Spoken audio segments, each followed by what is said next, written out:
Imagine spotting your stolen anniversary necklace on the COO of your husband's company in a viral TikTok from last night's gala. That's the moment Madison Cross realizes her perfect life is a setup. The gaslighting, the frozen accounts, even her kids turned against her. But Madison didn't marry a shark to learn fear. She learned strategy. In 5 days, a birthday party becomes the battlefield.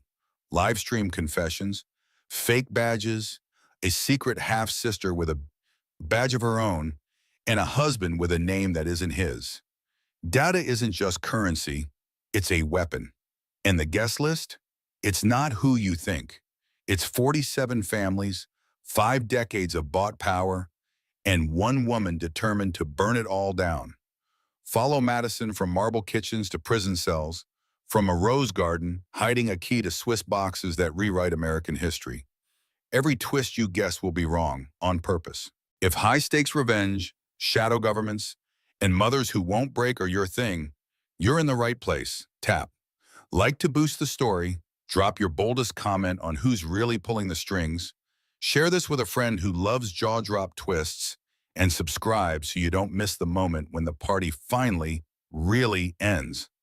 Madison Cross stood frozen in her marble kitchen, her daughter's phone trembling in her manicured hand.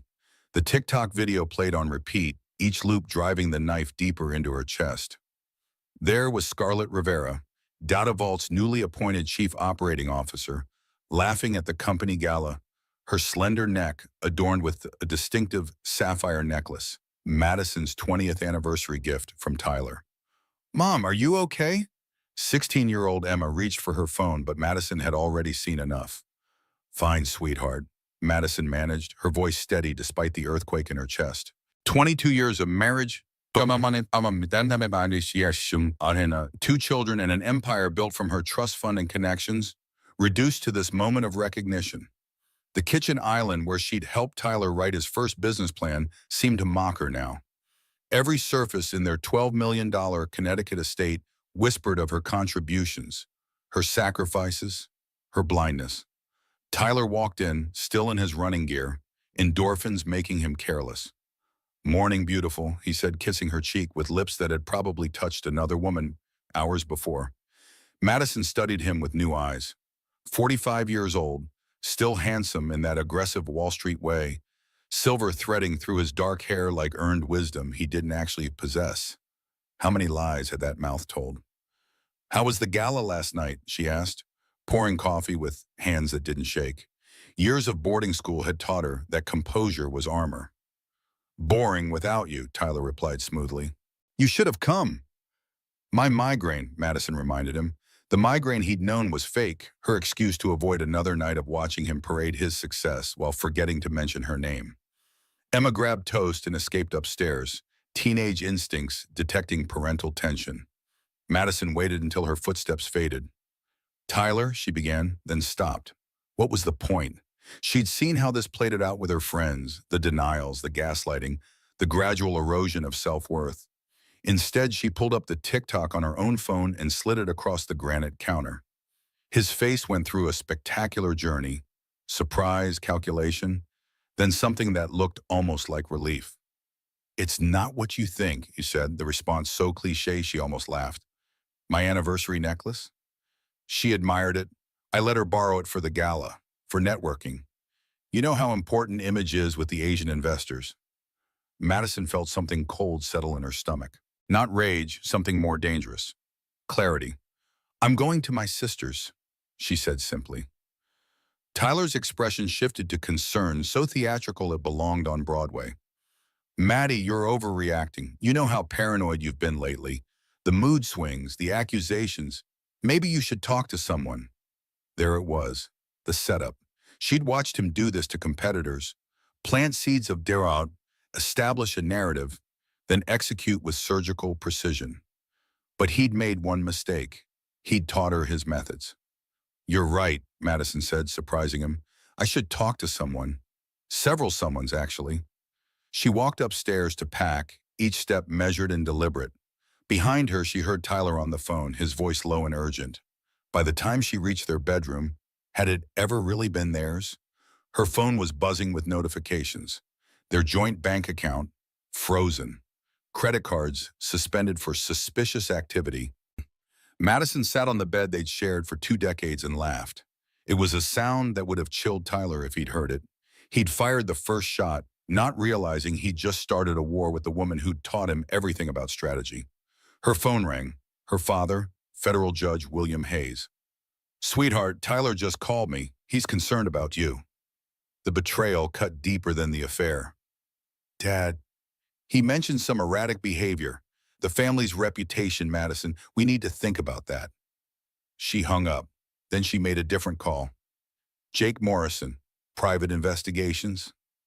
Jake, her childhood friend who'd become something else entirely. Someone Tyler didn't know about. Her insurance policy. "It's time," she said simply. "The birthday party? 5 days. Are you sure once we do this?"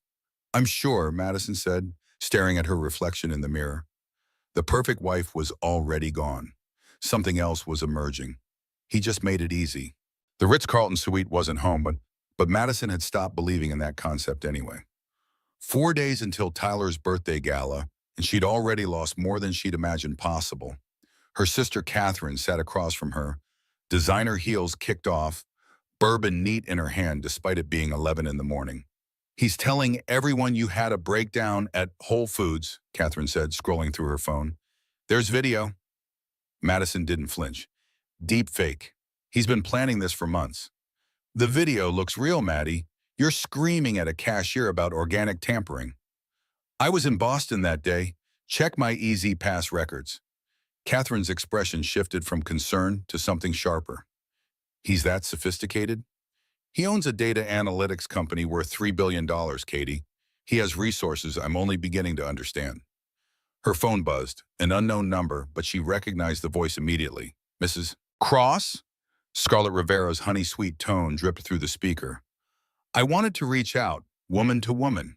Madison put it on speaker, nodding at Catherine to stay quiet. "How thoughtful," Madison replied. "Tyler's worried about you. We all are. This obsession with me, it's not healthy." The audacity was almost admirable. "We? The executive team. Your behavior is affecting the company. The board is concerned." Madison smiled for the first time in days. "The board Marcus Sterling chairs?" A pause. Scarlett hadn't expected her to engage. "Marcus especially. He thinks perhaps some time away, maybe a facility in Arizona. For my mental health? For everyone's benefit." Madison ended the call. Catherine stared at her. "They're trying to have you committed?" "Page 12 of the playbook," Madison said, pulling out a leather journal filled with her handwriting. "Discredit, isolate, institutionalize." Tyler used it on his former CFO when he discovered the books were cooked. "You knew the books were cooked?" "I helped uncook them. Who do you think taught Tyler about offshore accounts?" Her phone rang again. She nearly ignored it. Another reporter, another concerned acquaintance sniffing for gossip. But the caller ID made her throat tighten. "Westbrook Academy." She answered on the second ring. The administrator's voice was too careful, every syllable chosen like it had been rehearsed. "Mrs. Cross, there's been an incident with Emma. She's safe, but we need you to come immediately." Incident, a word that was both vague and lethal. Madison's stomach hollowed. The Bentley cut through suburban streets at a speed that invited blue lights, but none came. Her hands clamped the steering wheel so tightly the leather creaked. Every red light felt like sabotage. Every minivan in the left lane, a deliberate obstacle. Her mind raced faster than the engine. What had Tyler done? He'd frozen her accounts, tried to smear her claim, planted stories of breakdowns and delusions. But Emma, their daughter, that line was untouchable, or so she had believed. By the time the red-bricked academy loomed into view, Madison's pulse was a war drum in her ears. 2 police cruisers idled in front of the school, their light bars mercifully dark, but their presence unmistakable. A small crowd of parents lingered near the flagpole, pretending to check their phones while whispering behind manicured hands. Heads turned as Madison stepped out of her car, their eyes sharp and merciless. "Is that her?" someone hissed. "Poor Emma," another murmured. "Typical Cross scandal," a third voice added. Madison lifted her chin, spine straight. Years of boarding school and galas had taught her the rule. Never let them see you flinch. Still, their voices clung to her skin as she pushed through the glass doors. The scent of disinfectant and pencil shavings hit her first, sharp and strangely childish. But the scene inside the principal's office belonged in a crime drama. Emma sat in a corner chair, shoulders curled inward like she was trying to disappear into her own uniform. Mascara streaked her cheeks. Her knee bounced a frantic rhythm under the desk, heel tapping against the tile until it squeaked. Two uniformed officers stood on either side of the door, arms crossed, their presence less protective and more predatory. The moment Emma saw her, she bolted upright. "Mom!" Her voice cracked, raw with terror. She stumbled across the room and buried herself in Madison's arms. Madison pulled her in tight, feeling the tremors that racked her daughter's small frame. The scent of strawberry shampoo mixed with the salt of tears. "Mrs. Cross," Principal Matthew's voice was stiff, as though sympathy had been scrubbed from it. He gestured to a clear evidence bag on the desk. Inside, pills. Too many pills. White, blue, orange. Labels she recognized from whispered parent groups and prescription warnings. Madison's blood turned to ice. "That's impossible," she said flatly, her tone a blade meant to slice through the accusation. "The dog's alerted on her locker," one officer replied, his face impassive. "We found Adderall, Xanax, enough for distribution charges." The room tilted. Madison crouched to her daughter's level, gripping her shoulders with controlled strength. "Emma, look at me." Emma lifted her face. Her eyes were red-rimmed, lashes clumped, pupils wide with fear. Her lower lip trembled as she tried to form words. "Mom, I swear, I don't know how they got there. I would never." Her voice broke, collapsing into sobs that racked her chest. Her arms wrapped around herself, nails biting into the skin of her forearms like she could hold herself together through sheer force. Madison believed her instantly. Not because she wanted to, denial had no use here, but because she knew the cadence of Emma's truth. This wasn't rehearsed. This was her daughter's raw terror. "Of course you wouldn't," Madison whispered, tucking a strand of hair behind Emma's ear. But inside, her fury calcified. Tyler. Of course it was Tyler. Only he would take the one place Emma felt safe and turn it into a stage for humiliation. Madison straightened, her voice cutting through the room. "I want our lawyer before another word is said." One of the officers shifted forward, hand resting on his belt. His tone was deliberate, heavy with authority. "Actually, Mrs. Cross, we're here for you." For a second, her brain refused to process. "Excuse me? Your husband filed for a restraining order this morning. Claims of domestic violence. You need to come with us." The air in the room shattered. Emma's scream split it wide open. "No, she didn't do anything. Dad's lying." The metallic snap of handcuffs opening echoed like a gunshot. Madison's pulse thundered, but her expression stayed cool. "Armor, always armor." She bent quickly, gripping Emma's face between her palms. "Emma, listen to me. Call Aunt Catherine. Do you remember what I taught you about the emergency fund?" Emma's sobs came harder, desperate. "Mom, please, don't let them take you." She clung to her mother's wrist, nails scratching, trying to anchor her in place. "I love you," Madison said, voice unwavering even as the officers pulled her arms behind her back. "This isn't over. Do you hear me? This is not over. Call Aunt Catherine. Remember what I taught you about the emergency fund?" Emma's cries echoed down the hall as Madison was led away, wrists bound, fury locked beneath her calm exterior. Inside, though, she knew something irrevocable had snapped. Tyler hadn't just declared war. He had chosen their children as the battlefield, and Madison Cross had no intention of losing. The holding cell smelled of bleach and despair. Madison sat on a metal bench that felt colder than the marble floors of her kitchen, colder than the look in her father's eyes when he told her to think of the family. The fluorescent light above her hummed with a steady, needling buzz, casting shadows that made the cement walls feel like they were closing in. She flexed her wrists, raw where the cuffs had bitten into her skin. The orange smudges of processed paperwork still lingered on her fingers. She thought about Emma's face as the officers dragged her away, eyes wide, cheeks wet, a child begging the world to believe what it never would. The memory was more suffocating than the stale air in the cell, the silence before 5 hours passed in slow-motion fragments. A guard dropped off a paper cup of water she didn't touch. Another clanged keys against the bars, just a reminder of her place. Madison's mind, however, refused to be caged. She replayed Tyler's move in her head like a chess master analyzing a gambit. Plant evidence in Emma's locker. Humiliate Madison in front of the school community. Trigger the restraining order he'd filed in advance. Paint her as a violent, unstable mother. It was elegant in its cruelty and sloppy in its execution. Tyler was rushing. She could smell it. The door finally opened with a metallic groan.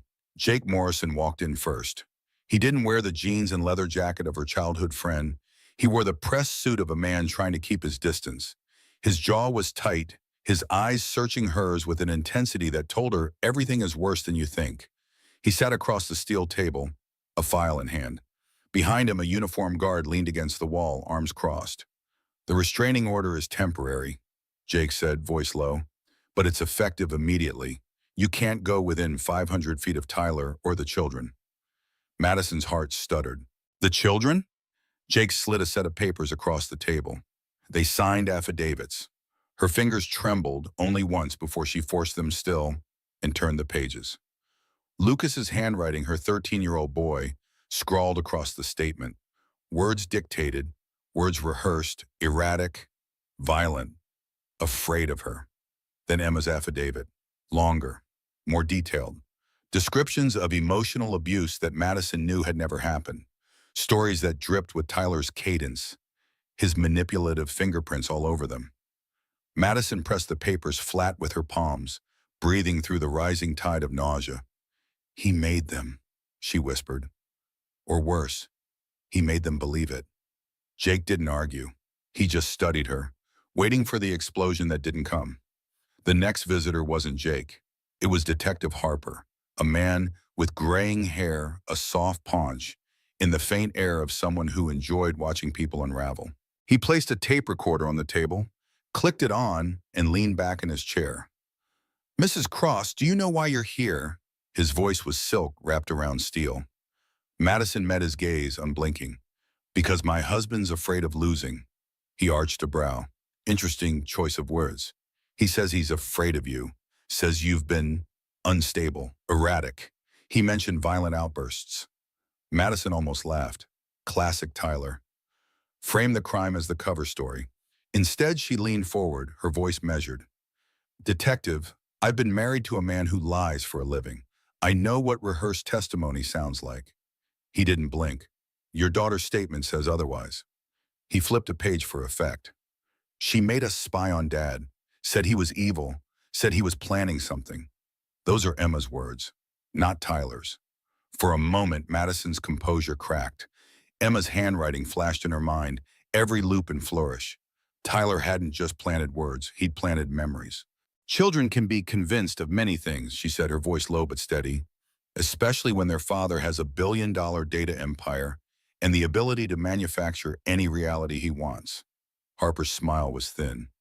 "Or maybe you're the one manufacturing realities." The door opened again, and Scarlett Rivera walked in, red lips curved in something that wasn't quite a smile.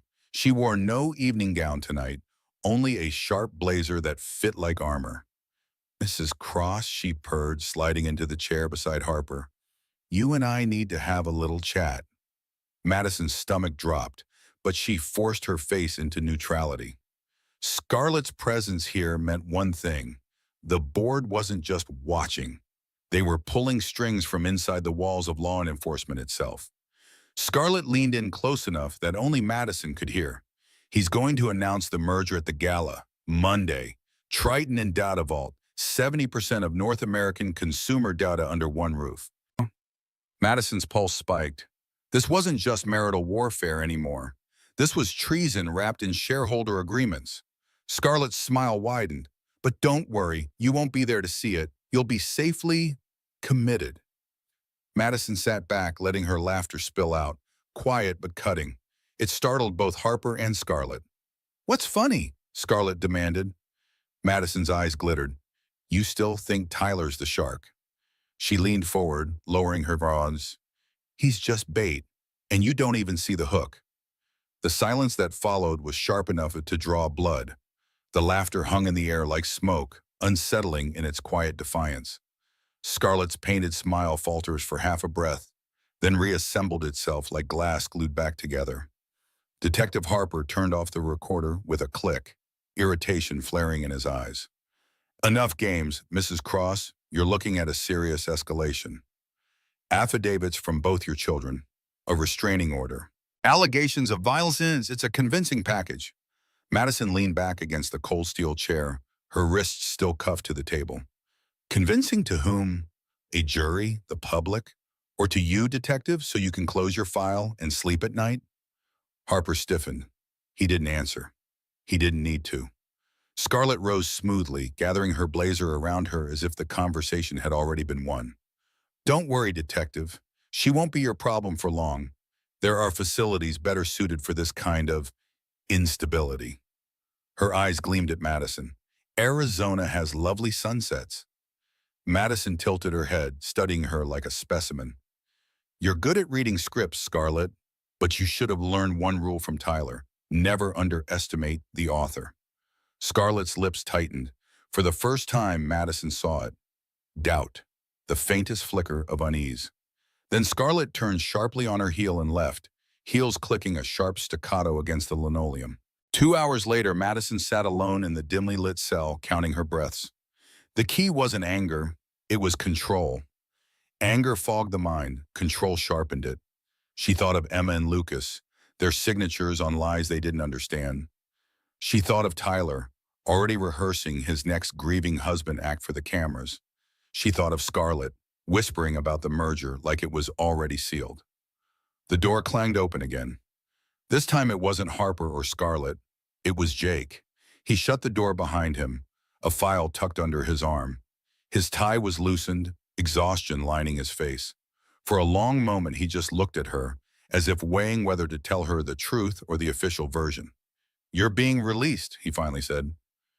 Madison arched a brow. Just like that? Temporary, Jake clarified. The charges are weak, the evidence sloppy. Tyler rushed it. The DA doesn't want egg on his face. He dropped the file on the table. But the restraining order stands. You can't go near the kids, and you can't set foot in your own house. Legally, you're boxed in. Madison smiled faintly, the expression colder than the cell walls. Legally is where Tyler lives. Strategically is where I live. Jake sighed, rubbing his temple. Madison, if you try to crash that gala, you'll be arrested before you hit the lobby carpet. Then I won't crash it. She leaned forward, her eyes sparking with something almost feral. I'll infiltrate it. The release processing out of the holding cell was a theater of humiliation. Fingerprints smudged on forms. Her personal belongings slid across at a counter in a cracked plastic tub. The guard smirked as he handed her back her jewelry and phone. Madison put on her coat like armor, every movement deliberate. Outside, the night air hit her like ice water. Catherine's car idled by the curb, her sister behind the wheel, jaw set, eyes burning with protective fury. You look like hell, Catherine said bluntly as Madison slid into the passenger seat. I've been in hell, Madison replied. Then she buckled her seatbelt with precise calm. But I've brought back maps. Catherine shot her a glance. You're really going to do this, the gala? Yes, Madison's voice was iron, because that's where Tyler will overplay his hand, Scarlett as his fiancée, the merger announcement. His new family paraded like trophies.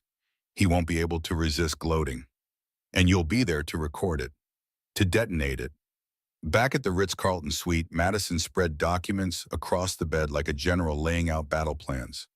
Offshore account statements, coded messages, receipts that traced bribery through half a dozen shell companies. Her leather journal lay open, pages filled with diagrams only she could decode. Catherine poured bourbon into 2 glasses and set one beside her. You've got maybe 48 hours. Less if Tyler gets wind you're out. Then we move fast, Madison said, sliding a small black device across the sheets. A recording transmitter, no bigger than a lipstick tube. This goes in my clutch. You still need entry, Madison smiled, reaching into her suitcase and pulling out a sleek black gown. Not one Tyler had ever seen, not one with his fingerprints on it. She draped it over the chair, the fabric shimmering like liquid night. I have a ticket. I paid for it years ago when I married him, and I'm going to collect. Catherine raised her glass. To war? Madison clinked her own against it. To victory. As the clock ticked toward dawn, Madison stood before the mirror, wiping away the last traces of police station grime. Her reflection was no longer the perfect wife, no longer the humiliated mother. It was something new, something dangerous. Tyler thought he'd broken her. Scarlett thought she'd caged her. The board thought they'd erased her. But Madison Cross wasn't broken. She was sharpening. And in 3 days, at Tyler's birthday gala, she would prove it. The Ritz-Carlton ballroom glowed like a jewel box, every chandelier dripping with crystal, every orchid imported at obscene expense. Tyler Cross had never been subtle about his appetites. Tonight was no exception. The gala wasn't just a birthday party, it was a coronation. Madison lingered in the shadow of the service corridor, her gown clinging to her like armor, her grandmother's diamonds catching stray slivers of light. Every breath she took was measured, controlled. She was back on a battlefield, though this one was draped in silk and champagne instead of blood and steel. Jake's voice murmured in her ear, a whisper from the discreet calm hidden beneath her hair. Security's tight, more men than usual, and they're watching the exits. He's expecting you. Madison's lips curved into something that wasn't quite a smile. Good, let him. The FBI won't come unless you have concrete proof, Jake warned, adjusting his tux in the mirror. I'll get it, Madison said, pinning a small recording device inside her clutch. Tyler's ego is his weakness. He won't be able to resist confession when he thinks he's won. They arrived separately. Madison entered through the service entrance, her connections with the staff, another thing Tyler had underestimated. The ballroom was spectacular. Ice sculptures, orchids flown from Thailand, a champagne fountain that cost more than most people's cars. And there was Tyler, holding court near the stage, Scarlett attached to his arm in a red dress that screamed victory. Madison moved through the shadows, watching. The guest list was interesting. Not just the usual suspects, but new faces. Young, hungry, social media famous types who live-streamed everything. Tyler was rebranding, she realized.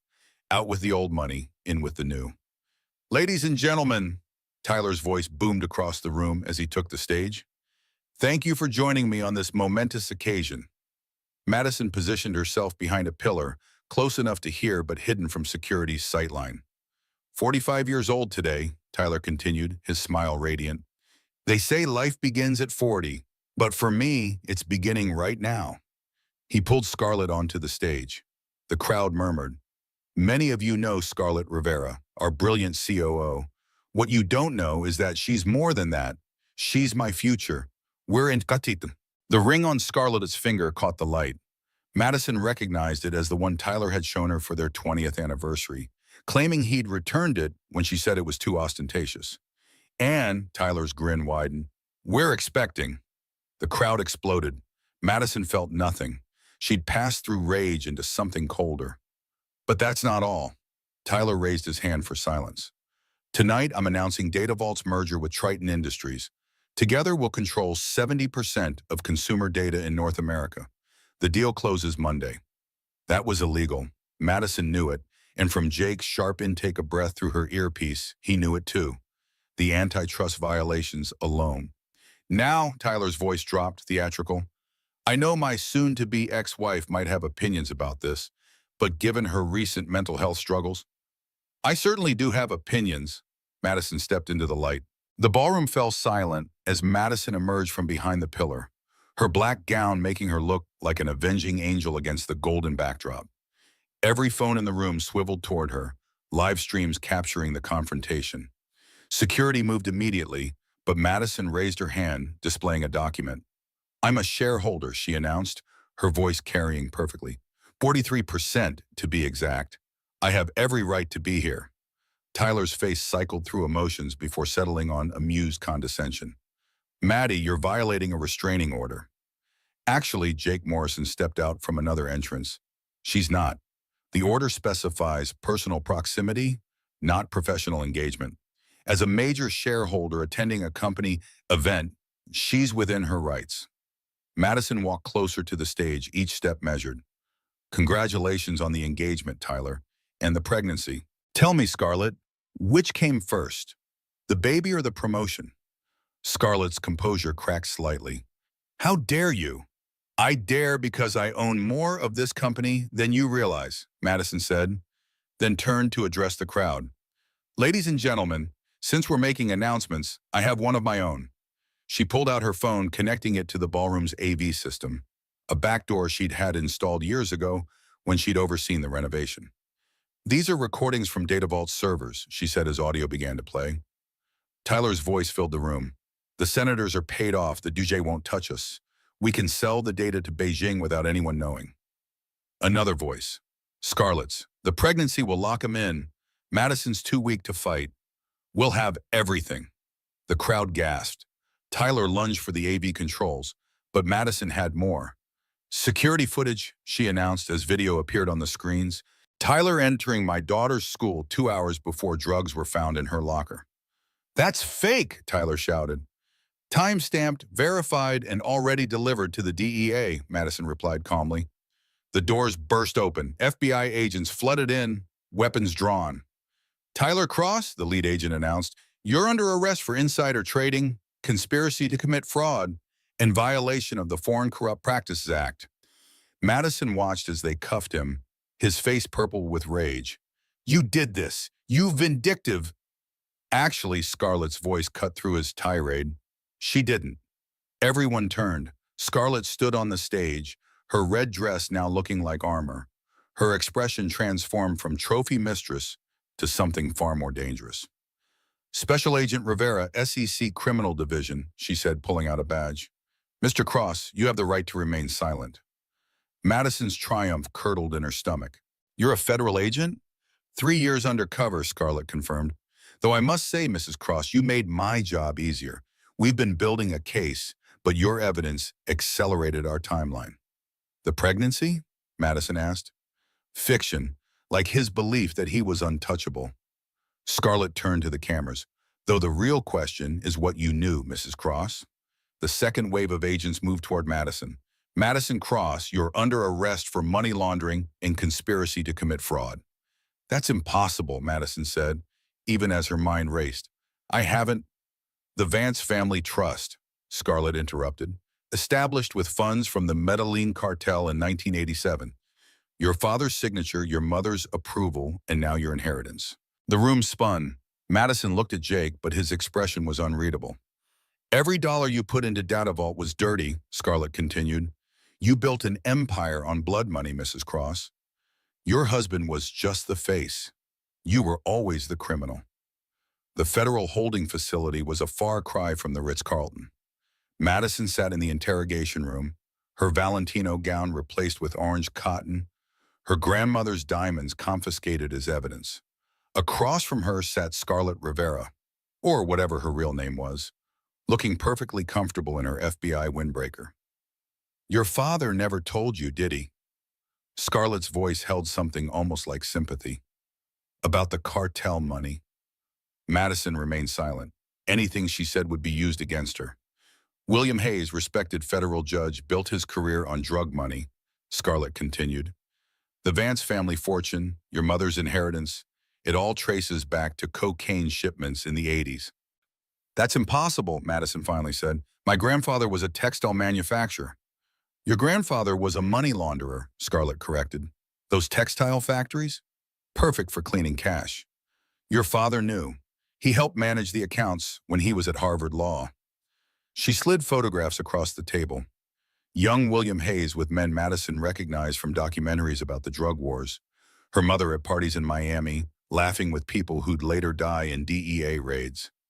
You were the only one who didn't know, Scarlett said, until you married Tyler and needed startup capital. Then your father gave you access to the trust, knowing you'd never question the source. He said it was from government bonus bond, Madison whispered. He lied. Just like he lied when he said he'd help you with a Tyler. He couldn't risk exposure. Madison's phone, now evidence, buzzed on the table. Scarlett glanced at it. Your children are here, she said. They want to see you. Hope flared in Madison's chest. Emma and Lucas? Should I bring them in? Madison nodded desperately. The door opened, and her children walked in. But their faces were cold, foreign. "Mom," Emma said, and the words sounded like an accusation. "How could you?" "Emma, sweetheart." "The FBI showed us everything," Lucas interrupted, his 13-year-old voice cracking. "The accounts, the bribes, you used our college funds to pay off senators." "That's not true." "We saw the signatures, Mom." Emma's tears were flowing now. "Your signatures on everything. Dad might be bad, but you're worse. You're a liar." Madison reached for them, but they stepped back. The rejection was physical, visceral. "We're living with Aunt Catherine," Lucas said. "We don't want to see you again." They left without looking back. Madison sat in the silence, something inside her breaking with an almost audible snap. "They'll understand eventually," Scarlett said. Madison looked at her, really looked at her. "You're enjoying this." "I'm doing my job." "No," Madison's voice was steady despite the tears. "This is personal." "Why?" Scarlett's professional mask slipped for just a moment. "My father was DEA, killed in '92 by cartel members. Members your grandfather's operations protected." There it was, the real game. "So Tyler was always going down, but you were the real target, the last of the Vance empire." Madison laughed, the sound bitter. "Congratulations, you won." "Did I?" Scarlett leaned forward. "Your husband turned state's evidence an hour ago. He's giving us everything, including evidence that you masterminded the whole operation." "That's a lie." "Was it?" "The jury won't think so when they see the documents he's been collecting. 20 years of preparation, Mrs. Cross. He always knew this day might come." Jake Morrison walked in then, and Madison felt the last of her hope die. He was wearing an FBI jacket. "Hello, Madison," he said quietly. "How long?" she asked. "Since the beginning. I was assigned to watch the Vance family. Getting close to you as kids was just part of the job. 20 years of friendship.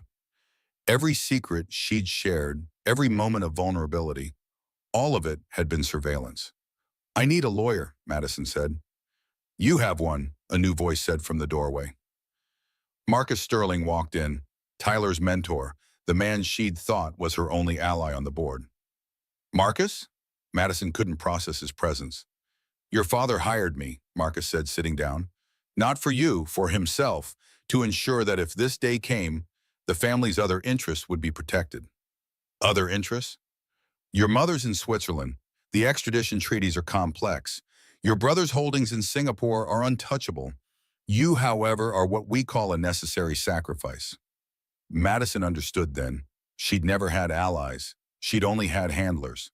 The psychiatric evaluation ward was Madison's new reality. Suicide watch, they called it, though she hadn't expressed any such intention. It was just another form of control, another humiliation in a series that seemed endless. Dr. Patricia Reeves sat across from her, tablet in hand, expression professionally neutral. "Madison, tell me about your mental state." "I'm being framed by the FBI, betrayed by my family, and abandoned by everyone I trusted," Madison replied. "How should my mental state be?" "Your husband's testimony suggests a pattern of delusional thinking going back years." Madison almost admired the thoroughness. Tyler had been building this narrative for so long, she wondered if he'd ever actually loved her or if she'd always been an eventual sacrifice. "May I see this testimony?" Dr. Reeves pulled up video on her tablet. There was Tyler, looking haggard but earnest in a federal interview room. "Madison controlled everything," he was saying. "I was terrified of her. She had these violent mood swings. She threatened to destroy me if I didn't comply.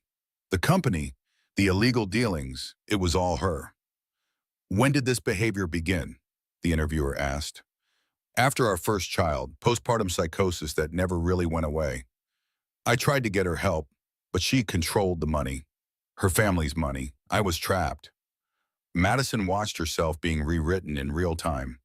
Every moment of their marriage recontextualized as her manipulation. "There's more," Dr. Reeves said, swiping to another video. This time it was Emma, her daughter, in what looked like a therapist's office. "Mom was always paranoid," Emma was saying. "She'd check Dad's phone, follow him. She made us spy on him, said he was evil, that he was planning something. We thought she was sick. Did she ever hurt you? The therapist asked. Emma hesitated, then nodded. Emotionally, she'd say we were Dad's children, not hers. That we'd betrayed her like everyone else. Madison knew she'd never said those words, but Emma's tears looked real. Had Tyler managed to convince her daughter of a false past, or was Emma performing for her own survival? I need to make a call, Madison said. You have that right, Dr. Reeves agreed. Madison dialed the only number she thought might help. Her mother answered on the third ring, the connection clear despite the ocean between them. Madison, not darling or sweetheart, just her name, cold and final. Mom, please, I need you to tell them the truth about the money. What truth, Madison? That you took your inheritance and built a criminal enterprise? That you embarrassed the family? You know that's not what happened. A pause. I know what needs to be true for the family to survive. Your father is cooperating fully with authorities. Your brother has distanced himself. You're alone because you chose to be alone when you married that man against our wishes. You're really going to let me burn for this? You burned yourself, Madison. We're just protecting ourselves from the flames. Her mother hung up. Madison stared at the phone, understanding finally complete. She'd been the designated fall guy from the beginning. The family needed someone to take the blame for generations of crime, and she'd volunteered herself by marrying Tyler, by being visible, by building something traceable. There is one option, Dr. Reeves said quietly. Madison looked up. Temporary insanity. Admit to everything but claim diminished capacity. You could be hospitalized instead of imprisoned. Admit to crimes I didn't commit. The alternative is 30 years in federal prison. Madison considered it. Life in a psychiatric facility, medicated into compliance. The world believing she was the architect of everyone else's sins. I need time to think, she said. That night, in her monitored room, Madison stared at the ceiling and made a decision. They thought they'd broken her. They thought she had no moves left. They were wrong. She pressed the call button for the night nurse. I need to make a video statement, she said, for my children, in case something happens to me. The nurse looked uncertain. I'll have to check with... Please, Madison's voice cracked perfectly. I just need them to know I love them. An hour later, they brought a tablet. Madison sat in front of it, took a breath, and began her final performance. My darling Emma and Lucas, Madison began, her face gaunt but composed in the tablet's harsh light. If you're watching this, it means I couldn't fight anymore. But before I go, you deserve the truth. She held up a worn leather journal. This was your grandmother's. Sarah Vance. Inside are account numbers, dates, names, everything. The guard monitoring stepped forward, but Madison continued quickly. In 1987, your grandfather, William Hayes, helped the Medellin cartel launder $43 million through Vance Textiles. The FBI knows this. They've always known. Agent Patricia Morse, now Director Morse, was his handler. He was an informant, you see. But informants who get too powerful become problems. She flipped pages, showing them to the camera. Every date, every transaction. But more importantly, the recordings. Hidden in a safety deposit box at First National, Box 1143. Your grandfather recorded everything, including his FBI handlers planning to let him take the fall once he was no longer useful. The guard was calling for backup now, but Madison kept going. Tyler knew some of this. He was supposed to be your grandfather's insurance policy, a son-in-law who could be controlled. But Tyler got greedy. He thought he could blackmail the family. That's why I had to stay with him, my loves, to protect you from the truth. She looked directly into the camera. Scarlett Rivera is an FBI. Check her credentials. She's private sector, hired by the Vance board to eliminate problems. The FBI agents at the party, actors. The arrest, theater. This is a corporate coup disguised as justice. Footsteps in the hallway. Time was running out. The real guest list isn't about Tyler's party. It's a list of every family that built their fortune on blood money. The Hayeses, the Vances, the Sterlings, the Whitneys. 47 families who've been playing God with America's economy for 50 years. Dr. Reeves burst in. Stop recording immediately. Jake Morrison knows where the real evidence is hidden, Madison said rapidly. He's not FBI either. He's my insurance. Has been since we were kids. Everything that's happening is... The tablet was ripped from her hands. Dr. Reeves was shouting orders. Sedatives were being prepared. But Madison smiled as the needle went in. The video was already uploading to the cloud, to servers Tyler didn't know she controlled, to accounts Scarlett had never found. When she woke 12 hours later, the world had changed. The video had been live-streamed somehow. A technical glitch, they said, but Madison knew better. Jake had done his part. Marcus Sterling was in her room, his composure finally cracked. "What have you done?" he demanded. "What needed doing?" Madison replied, her voice rough from the sedatives. "The video's been viewed 12 million times. The FBI's denying everything, but people are asking questions." "Good questions?" Marcus's jaw tightened. "Senator Hayes has been subpoenaed. The real committee, not your father's friends. The Attorney General's launched an independent investigation." "Into what exactly?" "Into why Scarlett Rivera's FBI credentials don't exist in any federal database. Into why the arrest footage from your husband's party shows badges that were reported stolen 3 months ago. Into why Tyler Cross is somehow free on bail that was never officially set." Madison sat up slowly. "Tyler's free? He was never actually arrested. The whole thing was indeed theater. Your father arranged it all. A fake scandal to hide the real crimes, with you as the sacrificial lamb.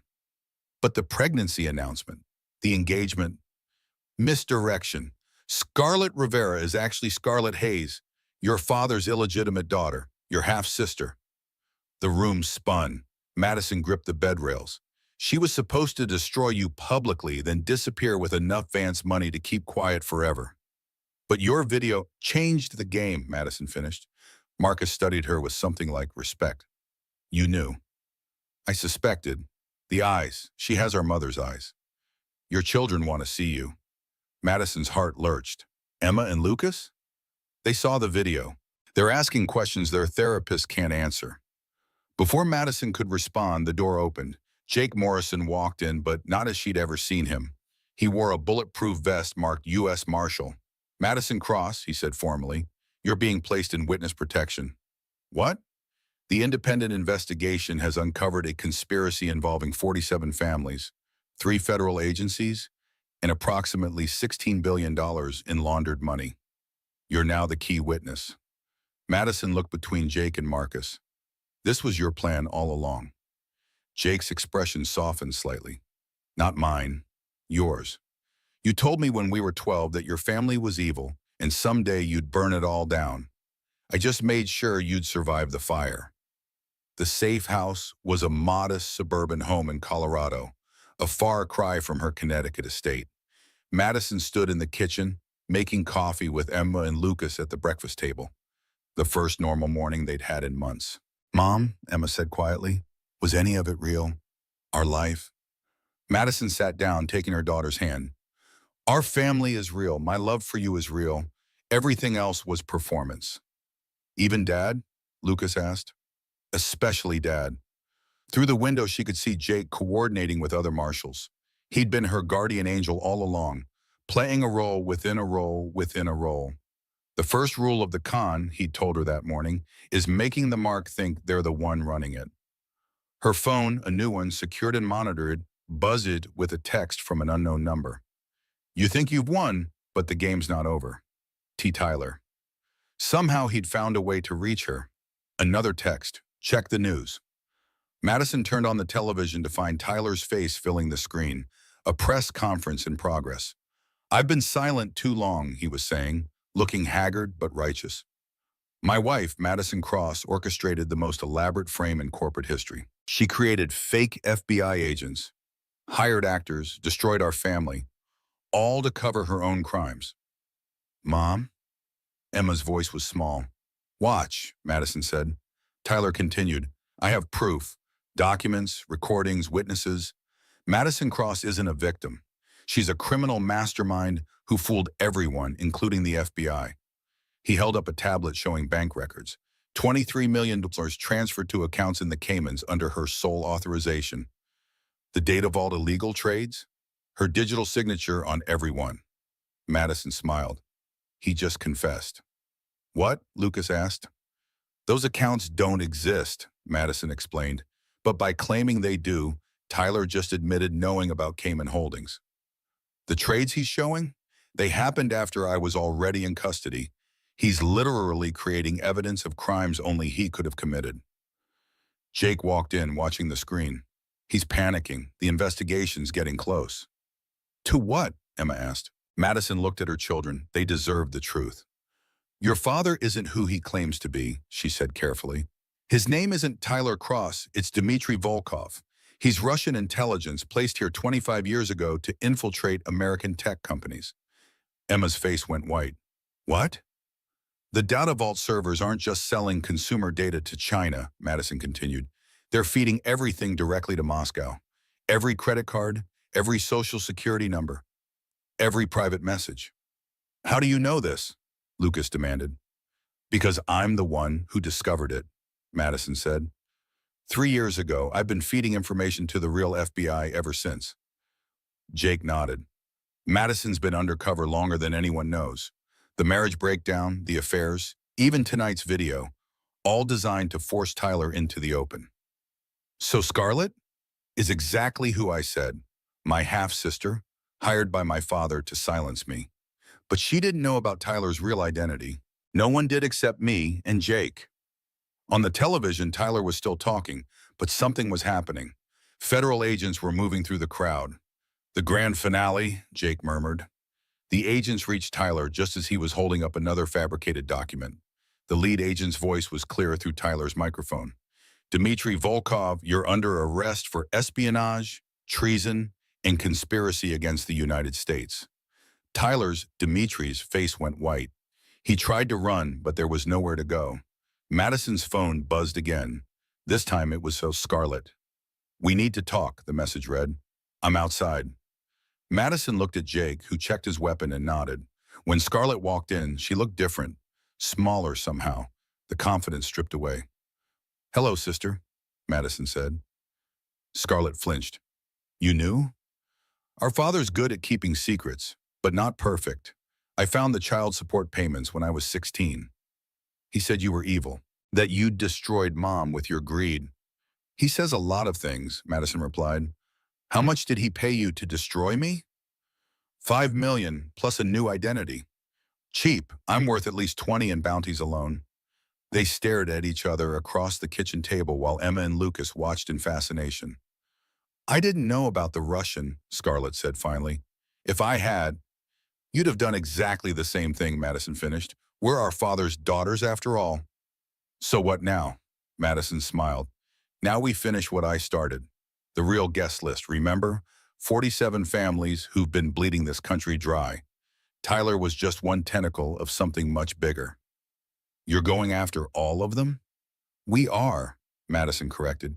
You can help me or you can run.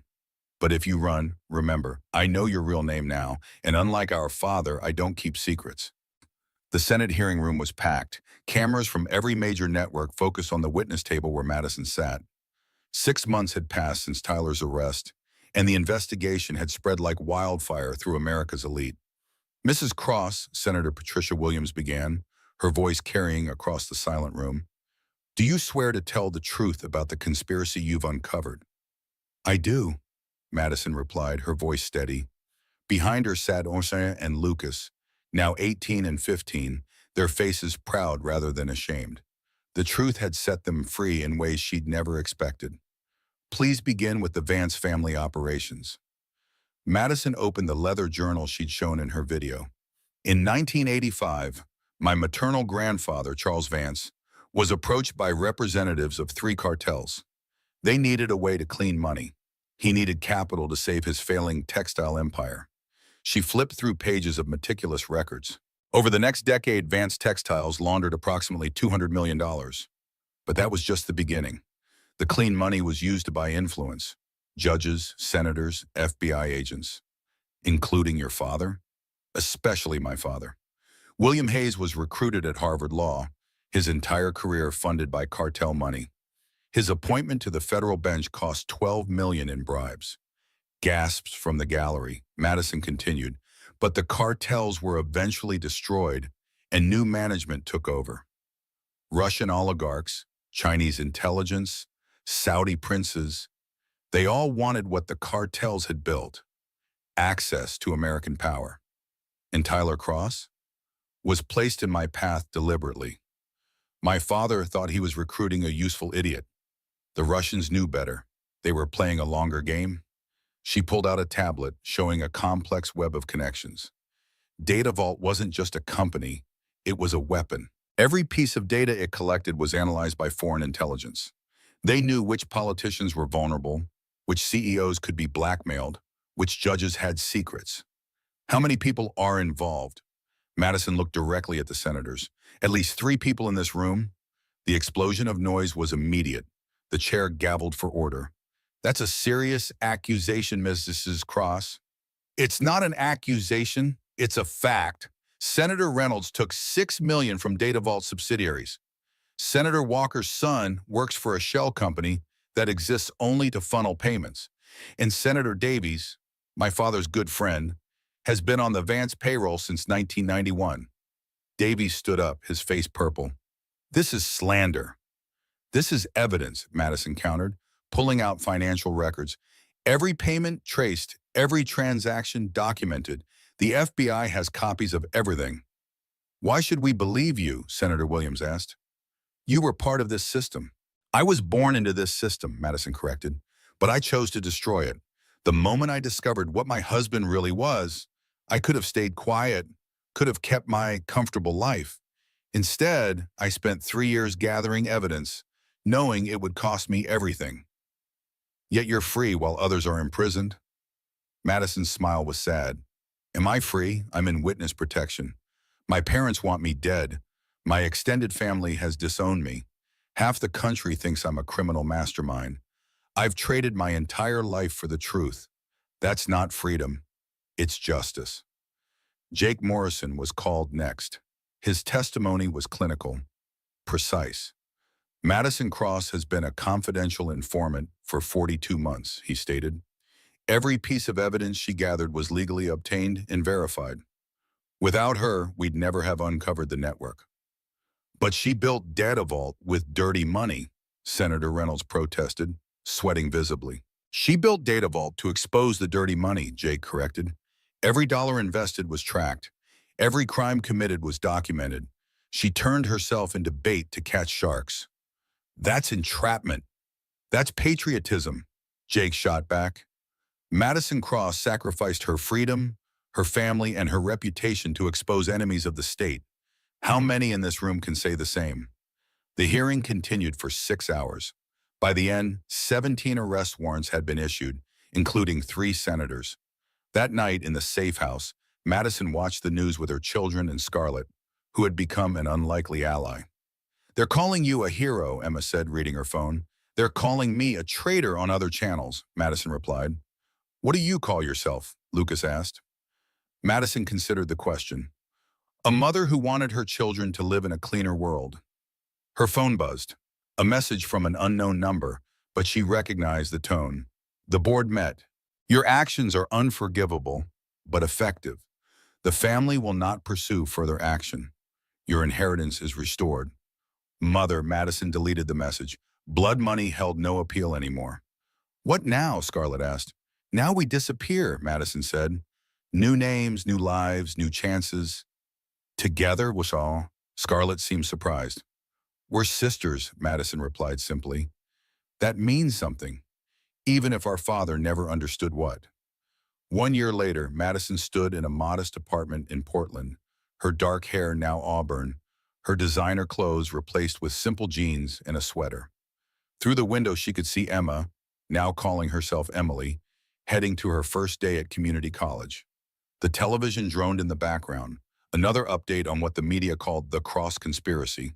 43 convictions so far, including her father, who'd gotten 25 to life. Her mother had fled to a non-extradition country, the Vance fortune frozen by federal order. Tyler, Dimitri, had been traded back to Russia in a prisoner exchange, but not before revealing the locations of 12 more sleeper agents. Data Vault had been dissolved, its assets distributed to victims of identity theft. A knock at the door made her tense. Even in witness protection, under her new name Sarah Mitchell, She never fully relaxed. "It's me," Jake's voice called. She let him in. He wasn't her handler anymore. That relationship had ended when the trials concluded. Now he was just Jake, the boy who'd protected her since childhood, finally free to be himself. "I have something for you," he said, pulling out an envelope. Inside was a single photograph. The Croft estate, now bearing a sold sign. "The government auction?" she asked. "Bought by a children's charity. They're turning it into a group home for kids aging out of foster care." Madison smiled, the first genuine smile in months. "Perfect." "There's more," Jake said, pulling out a second envelope. From someone who insisted I deliver it personally. The handwriting was shaky, elderly. Madison opened it carefully. "My dear Madison," the letter began. "You don't know me, but I knew your grandmother. I was at Tyler's birthday party, or rather, I was supposed to be. I'm 93 years old, one of the last surviving members of the real guest list. Your grandmother kept records of more than money. She documented every crime, every cover-up, every murder committed by our families over 60 years. I helped her hide it all, waiting for someone brave enough to use it. That person is you. In Switzerland, there's a bank box in your grandmother's maiden name. Inside is enough evidence to convict another 100 people. People who think they escaped because they weren't named in your testimony. The truly powerful ones. The untouchables. I'm dying. My conscience demands I pass this burden to someone younger. Someone who's already proven they'll do what's right regardless of the cost. The key is hidden where your grandmother taught you to plant roses. She always said the truth would bloom when the time was right. Burn them all down, dear girl, every last one. Signed, a ghost." Madison read the letter twice, then looked at Jake. "You know what this means," he said. "It means it's not over. You could walk away. You've done enough." Madison thought of Emma and Lucas, of the world they deserved to inherit. She thought of all the victims of her family's crimes, stretching back generations. "My grandmother's maiden name was Sarah Mitchell," she said quietly. "The same name I'm using now." Jake's eyes widened. "That's not a coincidence." "No, it's destiny." Madison stood, pacing to the window. She planned this. Decades ago, she knew someone in the family would eventually grow a conscience. The rose garden at the estate had a hidden compartment in the gazebo. I found it when I was 7, but it was empty. She must have moved the key before she died. "To where, Tvanam?" Madison smiled. "To the only place my father would never look, the cemetery where she's buried, in the roses on her grave. That's a 2-day drive. Then we'd better get started." But as they prepared to leave, the television caught her attention. A breaking news alert filled the screen. Russian prisoner Dmitry Volkov, formerly known as Tyler Cross, was found dead in his Moscow cell this morning. Sources suggest he was eliminated after revealing state secrets to American intelligence. His final words, according to guards, were, "Tell Madison she was right. The real guest list wins." Madison felt nothing.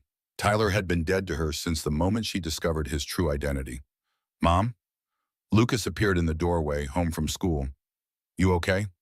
"I'm fine," she said, pulling him into a hug. "Just remembering that justice isn't revenge, it's prevention." "Prevention of what?" "Of this happening to another family, another country, another generation."